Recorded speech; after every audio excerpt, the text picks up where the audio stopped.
This is the exact call structure I use to make over $250,000 in sales commissions in 1 year. I've also trained 3 sales teams on this exact structure, and all 3 teams hit all-time company revenue records. And a company I used to coach for used to sell this exact thing for over $7,000, and I'm giving it to you entirely for free. And if you're in high ticket remote sales, Aura has a free job board of proven 7 to 9 figure businesses and free recruitment services.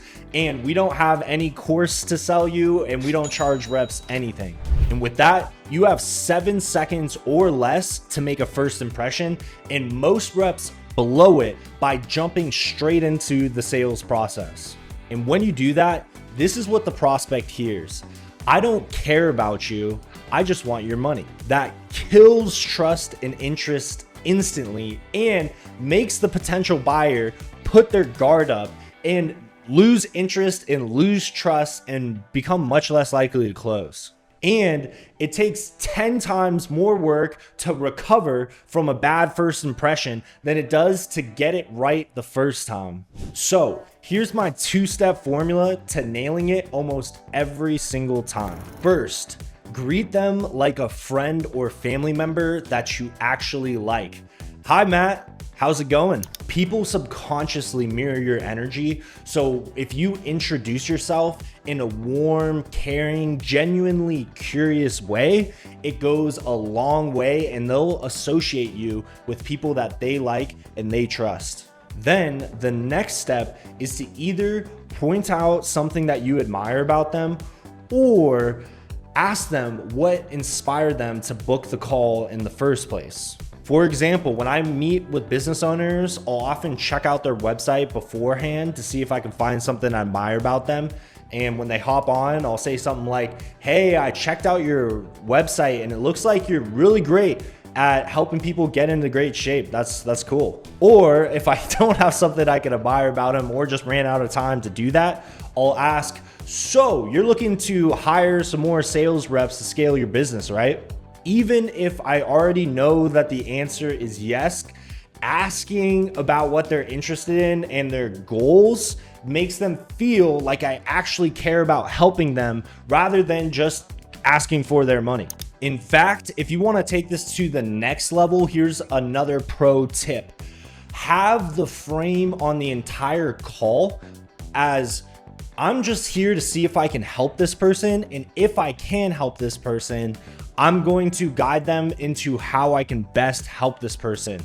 When you focus on helping the other person rather than just trying to collect some cash, they feel it, they like you more, they trust you more, and they're way more engaged and way more open to share what's really going on with them. This next step is only necessary on some offers, but it makes a game-changing difference when it's needed, and that is clearing mind blocks.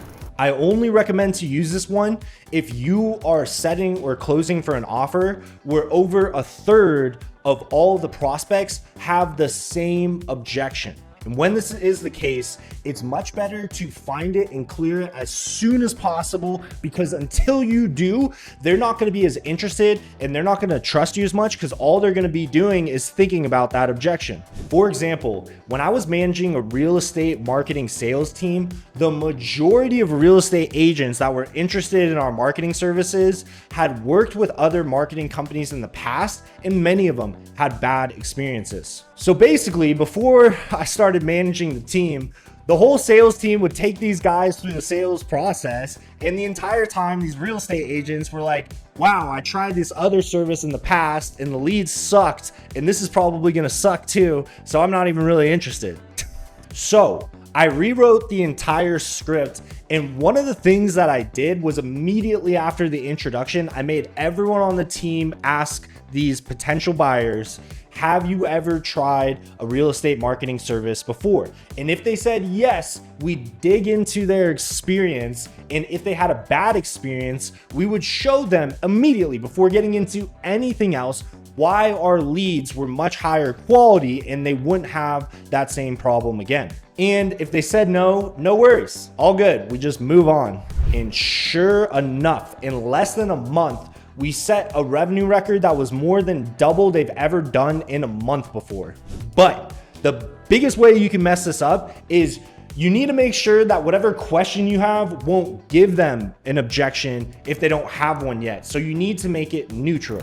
And now step 3 is fact finding, and especially for B2C, this is the most important part of the entire process. And this is where you find the real reasons that make people buy. You see, there's only 2 things that really motivate people: to get more of what they want, aka get more pleasure, or to get rid of things they don't want, aka to get rid of pain.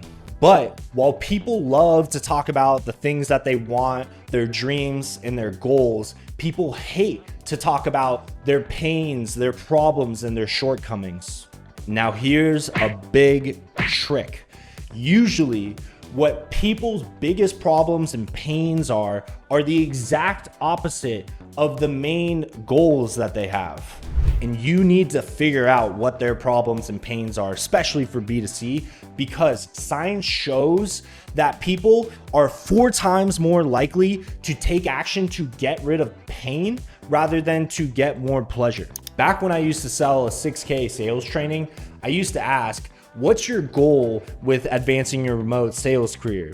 And they'd say something like, I'm looking to make more money, I want to advance my career, and I want to travel more. And then we'd have some specific questions about their monthly income, this and that. But then I'd ask them, once they hit their goal of their income, what that would change for them. And this is where the motive would usually come out. You see, when you're selling B2C and you hit someone's core motivation, you will feel the energy pick up, the emotion pick up, and you'll just feel their attention lock in more than the rest of the call. And it's usually something that has a deep emotional impact. Rather than making an extra $10,000 a month, that's nice, but that's money doesn't really directly increase emotion at all. Usually it's when you ask like, what's that going to change for you? What's going to be different for you? Like what's that going to do for you? Then if they're really giving you their motive, it'll sound something like, man, I've just spent my entire life in a job where I felt like I was shrinking and meaningless, and I never got to use my gifts. Or it'd be like, bro, like I got married and I want to have kids, but right now I feel like I can't even take care of myself. And it's like always been my dream to start a family. And it's like, I don't feel like I can do it unless I can increase my income. And boom, next thing you know, that is what is going to be the main thing that's going to make them decide to do business with you. And a quick side note, if you're doing B2B deals, the most successful people operate a little bit differently, where they take action if they see something they like without needing to get motivated. They're already super motivated and super confident in their ability to get results. So you just need to show them, simplify that this is exactly going to get them results that they're interested in, and back it up with proof. But when it's B2C, you need to really get that emotion out to maximize the close rate. Then once you have their main motive, you're ready to move on to the presentation. And one presentation structure that I've seen work for basically every single offer I've ever seen, it comes from Alex Hormozi's $100 million offers and $100 million leads books, and it's called the value equation. And basically, when you're presenting, you want to increase how much of the dream outcome you think this is going to create for them, how likely it is that they're going to achieve it, and then you want to minimize the amount of time that they think it's going to take and minimize the amount of effort they think it's going to take as well. And the more you do all of those things, the more valuable they're going to see the product and service as. And the more valuable that they see the product and service as, the more money they're going to be willing to spend on it, and the more likely they are to spend that money. So for dream outcome, you need to show how this is going to help them hit their goals, solve their problems, and ideally tie it back to their main motives, right? Instead of saying like, you can double your income, Just say, imagine once you're making $15,000, what's that going to do for your ability to take care of your family?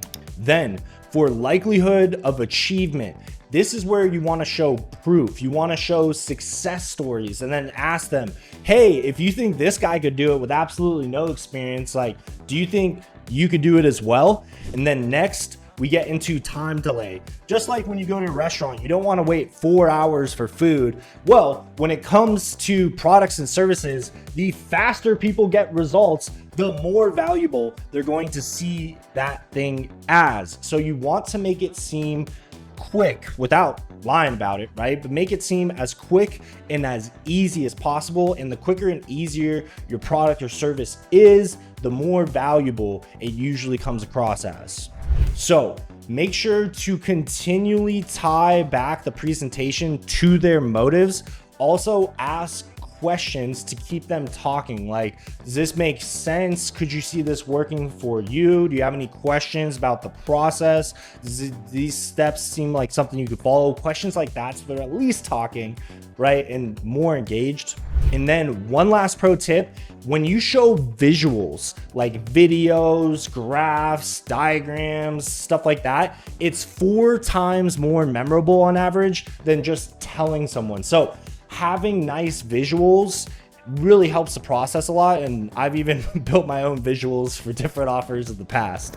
And this last part absolutely needs to be on every setting call, and it helps with closing as well. And that is boosting reputations. So when you're on a setting call, the more you can boost the reputation of the CEO, the company, and the closer, the more interest the prospect's going to have, and the more likely they are to show up to that closing call. And boosting the reputation of the company, the CEO, and really the whole team also helps with closing as well.